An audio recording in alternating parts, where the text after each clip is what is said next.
नमस्कार विद्यार्थ्यांनो, आज आपण एक सुंदर आणि अर्थपूर्ण विषय समजून घेणार आहोत, योगी सर्वकाळ सुखदाता।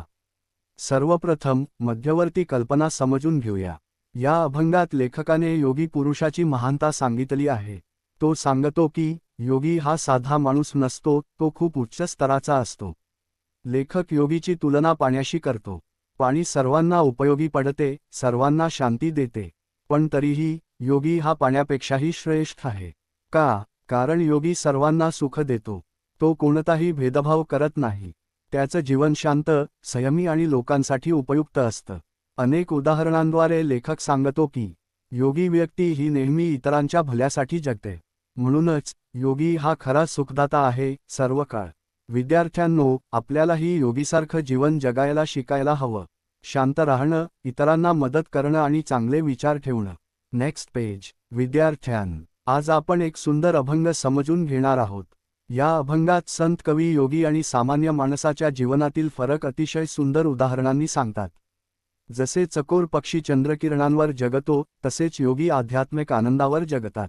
जसे पिल्लू आईच्या पंखाखाली सुरक्षित राहते, तसे योगी परमेश्वराच्या आश्रयात राहतात। विद्यार्थ्यांनो, आज आपण खूप सुंदर आणि सोपे शब्दार्थ शिकणार आहोत।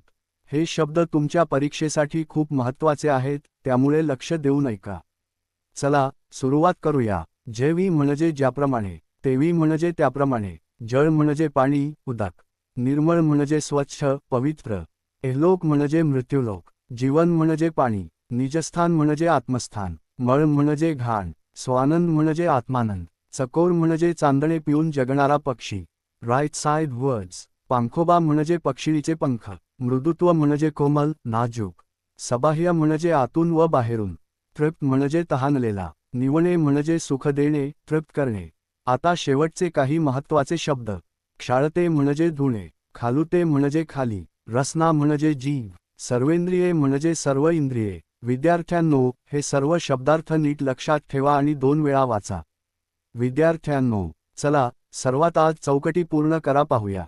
पिलांना सुरक्षितता देणारे म्हणजे पक्षिणीचे पंख, व्यक्तीला सदैव सुख देणारा योगी, लोकांचा उद्धार करणारे ज्ञान आत्मज्ञान, चंद्रकिरण पिऊन जगणारा पक्षी चकोर। आता पुढील शब्द पाहूया। चिरकाल टिकणारा आनंद स्वानंद, पाऊस पाडणारा मेघ, व्यक्तीला अंतर्बाह्य निर्मळ करणारा योगी। आता आकृती समजून घेऊया। मध्यभागी आहे योगाचे महत्त्व सर्वांगीण त्याप्रमाणे। याचा अर्थ काय? योग आपल्या जीवनात, जीवांमध्ये आणि निसर्गात महत्त्वाचा आहे। पंखोबा पिलांसाठी, चंद्रकिरण चकोरासाठी, जीवांशी जीवनासाठी। विद्यार्थ्यांनो, आज आपण एक खूप सुंदर आणि विचार करायला लावणारा विषय शिकणार आहोत। योगी पुरुष आणि जीवन पाणी यांच्यातील फरक। सर्वप्रथम, योगी पुरुष म्हणजे काय? योगी पुरुष म्हणजे असा व्यक्ती जो मन आणि शरीर दोन्ही शुद्ध ठेवतो आणि ज्ञानाने जीवन जगतो। आणि जीवन पाणी म्हणजे साधं पाणी, जे आपल्याला जगण्यासाठी आवश्यक आहे। चला आता फरक समजून घेऊया। पहिला फरक, योगी पुरुष मन आणि शरीर दोन्ही निर्मळ करतात, पण पाणी फक्त शरीर स्वच्छ करते।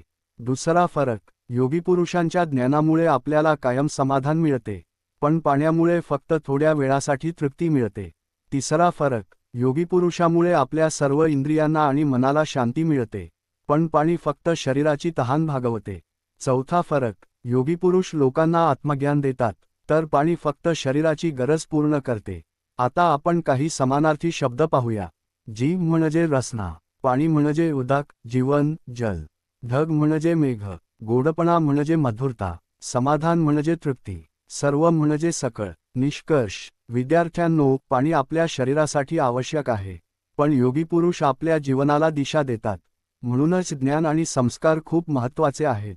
जर तुम्हाला हा व्हिडिओ आवडला असेल तर लाईक करा, शेअर करा आणि चॅनलला सबस्क्राईब करायला विसरू नका। विद्यार्थ्यांनो, हा प्रॅक्टिस स्वाध्याय आहे जो तुम्ही स्वतः करायचा आहे।